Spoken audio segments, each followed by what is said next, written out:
For thousands of years, the world's greatest thinkers weren't just writing books. They were building practical operating systems for the human mind. In fact, these are the most powerful psychological frameworks that radically shape your happiness, your resilience, and your success. Now, we're not talking about obscure theories here. We're talking about 11 major types of philosophy that have transformed lives for centuries. Stick with me because by the end of this video, you will discover the mindset that can change your life starting today. Number 1, the Stoicism. Let's start with the big one. Stoicism, popularized by thinkers like Marcus Aurelius, it's not about being emotionless, it's about mastering your emotions. At its core, Stoicism asks you to divide the world into two categories. What you can control, that is your thoughts, actions, and responses, and what you can't, like other people's opinions, the weather, or past events. This simple idea is called the dichotomy of control, and it is backed by modern psychology. In fact, it helps reduce stress and builds resilience. That almost feels like a superpower. So if you ever feel helpless or overwhelmed, Stoicism is your operating system. Number 2, existentialism. If Stoicism is about control, existentialism is about radical freedom, best known through Jean-Paul Sartre. The core rule of this philosophy is simple. Existence precedes essence. It means you aren't born with a set purpose. You simply exist. And through your choices, you create who you are. In existentialism, the anxiety of making choices isn't a burden. It's proof of your freedom. Every moment gives you the power to shape your life, changing your career, redefining a relationship, or even transforming yourself at the core. So if you feel trapped or defined by your past, existentialism is your wake-up call. Number 3, Absurdism.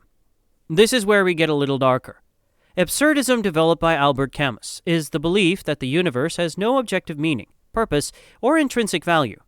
Camus believed that the world is chaotic and irrational, yet we're wired to crave meaning. So that clash between our need for purpose and the universe's silence, that's what he called the absurd. Modern psychology actually supports this idea. The more we obsess over finding a grand purpose, the more anxious and lost we feel. Absurdism flips that.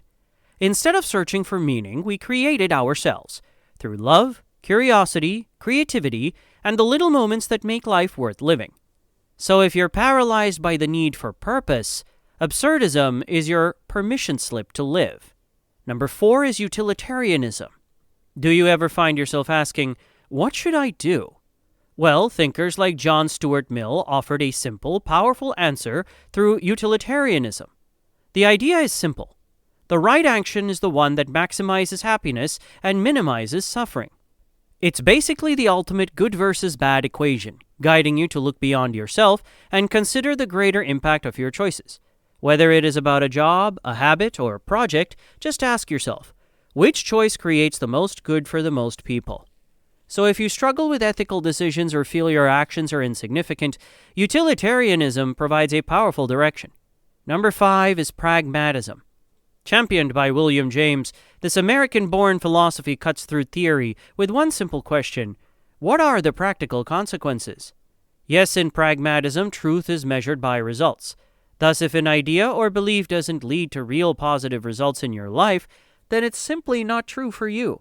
In fact, this philosophy forms the foundation of evidence-based living, testing, learning, and adjusting as you go. Thus, instead of arguing endlessly about the perfect diet, budget, or routine, just ask yourself, is this working for me right now? If not, change it. No dogma, just data. So if you get stuck in overanalyzing or endless planning, pragmatism tells you to stop thinking and start testing. Number 6, objectivism. Now, a controversial one, objectivism, famously developed by Ayn Rand, is a philosophy of rational self-interest. According to Rand, the highest moral purpose of your life is your own happiness, achieved through productive work and clear, rational thought. In other words, it rejects the idea that you must sacrifice yourself for others or treat altruism as a moral duty. Psychologically, objectivism gives you permission to prioritize your own fulfillment. It urges you to define your values and chase them with clarity and conviction, free from guilt or social pressure. So if you constantly sacrifice your own goals for others, objectivism is a tough but necessary boundary. Number 7, hedonism. Hedonism is often misused to mean reckless partying, but in its true philosophical sense, it simply means that pleasure is the highest good and the rightful aim of human life.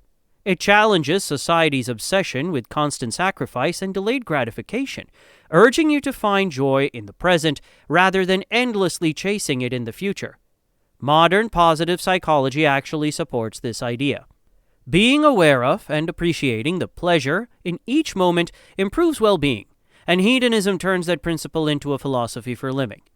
So if you're constantly stuck in the grind culture, hedonism reminds you that joy isn't an end goal. It's something you should practice along the way. Number 8, empiricism. Championed by John Locke, empiricism teaches that all knowledge comes from experience. Yes, you don't truly know if you like a city, a person, or a skill until you've actually experienced it. Thus, empiricism challenges you to step outside, interact with the world, and collect real evidence before forming strong opinions or making big choices. In fact, it's the ultimate cure for overthinking. So, if you're stuck overthinking a decision, empiricism tells you to take the smallest possible step and learn from the experience. Number 9, Confucianism. Now let's turn to Eastern philosophy with Confucianism. Well, it's a life approach built around how you show up in your roles. Confucianism emphasizes your role within 5 key bonds: parent and child, husband and wife, elder and younger sibling, friend, and ruler and subject. The goal is to cultivate ren, that's compassion, through li, or proper conduct.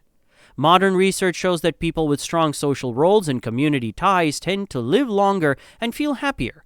Now, Confucianism captures that truth, showing us that duty, family, and community aren't burdens, but the foundation of fulfillment. So if you feel adrift or disconnected, Confucianism gives you a clear map for grounded, purposeful relationships. Number 10 is idealism. Idealism teaches that the physical world we see is imperfect, merely a shadow of a higher realm of perfect and eternal forms. In simpler terms, everything, beauty, love, justice, success, has an ideal version that we can only glimpse but never fully reach. Yet that glimpse is what drives us forward. Now, when you sense that there's a perfect form of a relationship, a business, or even your own potential, idealism urges you to move toward it. Therefore, this mindset fuels ambition and inspires the creation of things the world has never seen before. So if your life feels stagnant or lacking inspiration, idealism is the blueprint for a transcendent vision. Number 11, cynicism. Our final school, cynicism, is all about living simply and authentically. Thinkers like Diogenes rejected wealth, comfort, and social conventions, showing that true freedom comes from needing very little. At its core, cynicism asks you to strip away what society tells you is necessary: fancy titles, expensive clothes, big houses, and endless routines. In essence, it's the original anti-consumerist, anti-rat race philosophy. Thus, by letting go of external validation, you reduce anxiety and expand your mental freedom. So if you're exhausted by the social rat race, cynicism offers the ultimate freedom, the freedom from desire. There you have it, 11 practical philosophies that literally millions of people from emperors to entrepreneurs have used to structure their lives. So you now have the knowledge. The only thing between you and the life you want is the philosophy you decide to practice.